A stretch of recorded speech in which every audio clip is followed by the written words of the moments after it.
Hello, I am Stephanie Joy, the attorney at All Things Social Security and Joy Disability Law. Your video is about to start. I just wanted to remind you that if you click the join button below, you can learn more about the memberships offered at a very affordable price that can give you a little more direct attorney answers to your questions. Have a great day and enjoy the video.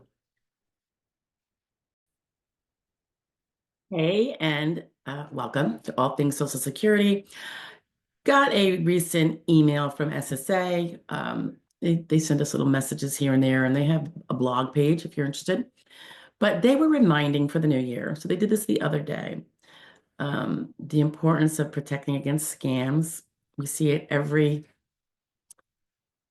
year, multiple, particularly vulnerable people, seniors. I know I'm breathing down that myself. And so they put out something the other day. I'm just going to share it because if it can help one person, it will be well worth it. They describe how it's important to safeguard your social media profiles. And I'm just going to read you a little bit of what they say. They urge us to take some time to review the privacy settings on our social media platforms and limit the amount of personal information we share publicly. Kind of makes sense. I think I'm actually going to go look at mine. I had kind of escaped social media for a couple of years, and then I came back in 2023. I think I took a couple of years off, and I don't know if I actually relooked at that again. So, not a bad idea. They describe that fraudsters may use our social media posts to personalize the scams against us and to get access to our accounts without our permission. They remind us to regularly check our friends list and remove any unfamiliar or suspicious accounts. That's probably really important. I don't know about you guys, but if I get a friend request, say on Facebook, and I can see that we've got like 30 mutual friends, and usually that's from like high school, and I actually reach out to the people that I do know for sure, and I ask them, who is, John Doe? Do you know? I see you're friends with him, and he has to be my friend, but I don't recognize his name. And do you know him, or did you just accept him as a friend because, he said he's went to West Morris or. And sometimes they don't know, and I don't accept them. And I haven't done that for years. So I will say I was kind of cautious back in the day. Um, it kind of reminds me, just to get off topic here, did anybody see the movie The Beekeeper? I watched it just a few months ago. It's really good. It's so terrible. I think some of you may know that I've had relatives who have been completely tricked to the tunes of many, many thousands of dollars. And don't want to listen to anybody who says it's a scam, but when you see it in real life, and then you watch a movie like The Beekeeper and you see what happens to the lovely Felicia Rashad in that movie, um, such a good movie. It's great for people, even if you're not into like the conflict of seniors getting defrauded or whatever. It's a great action-packed movie. I forget the actor's name, but he's really good.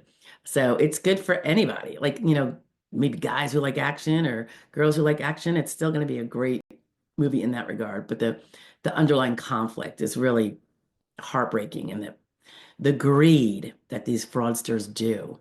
I can't even fathom how they can have that in their conscience. It doesn't seem to be human, yet we know it's part of the human element, and there's a certain portion of society, of the people walking and talking, that will engage in that because money is the end all be all, money or power.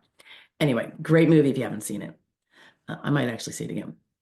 All right, so the SSA goes on to say that we need to be savvy with QR codes. Now, I don't use QR codes too much. I'm a little old school, but sometimes they said QR codes, which is, I guess, short for quick response codes, are becoming increasingly popular. The scannable codes are commonly used to share links to websites, view restaurant menus, pay for public parking, and make other mobile payments and retrieve digital tickets and boarding passes. Scammers have noticed the increase in QR codes. They are placing fake QR codes, on top of legitimate codes, or creating fake QR codes on social media ads to get access to your personal information. If a QR code looks odd or altered, do not scan it. Now, that last statement, how do we know if it looks odd or altered? I mean, it would have to be pretty blatant for me to even know because it's not something I study up on. Like, has that got the right little interest key, a little puzzle piece, that particular QR code? But really good point. So basically, what they're saying is, on different things that you see, there'll be a QR code like, oh, go to RSA here.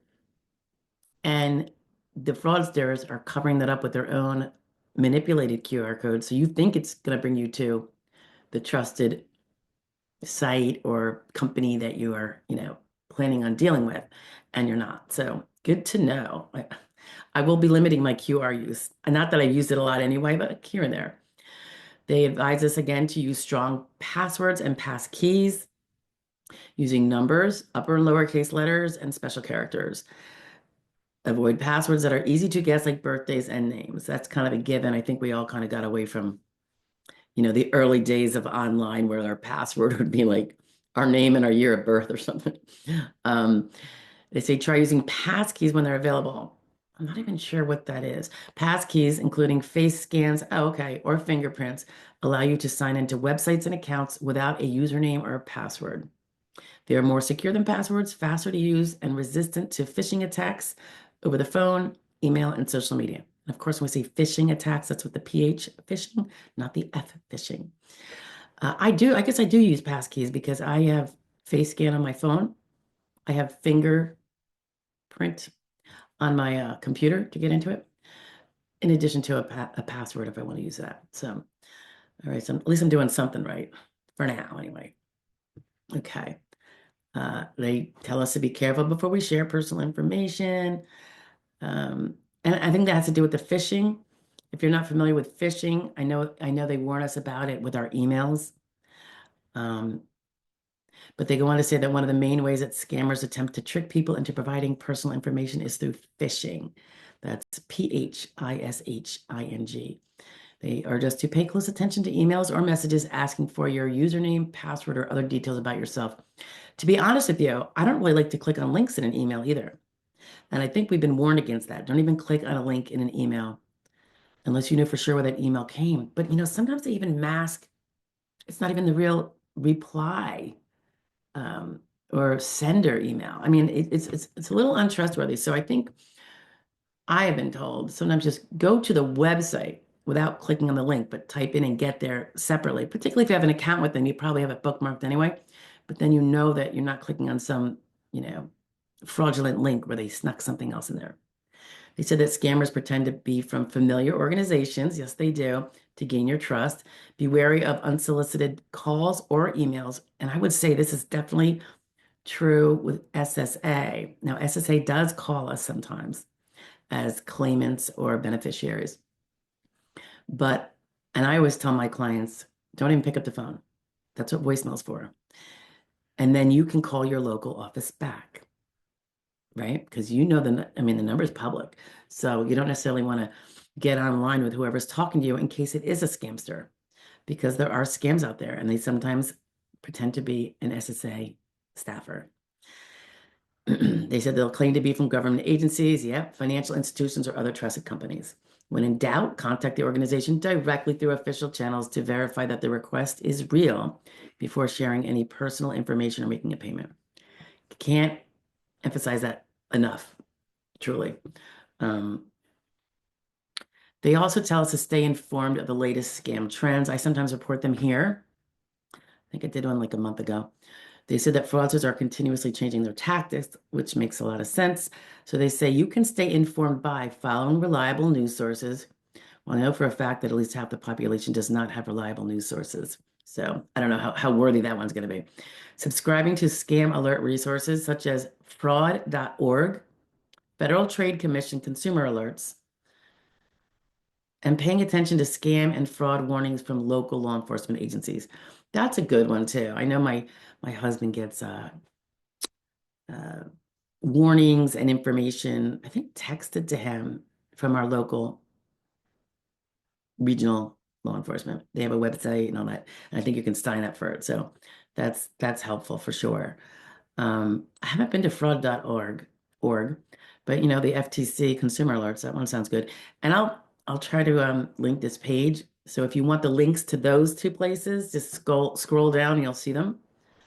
Um, yeah, I hate to see someone get scammed. You know, like when we do the Friday fraud law review, it's oftentimes someone scamming another person. Sometimes it's them just scamming Social Security, and sometimes they're scamming an individual. So, not good. All right. There's that, guys. Take care of yourselves and be safe in 2025 and don't get defrauded. Talk to you later. Bye.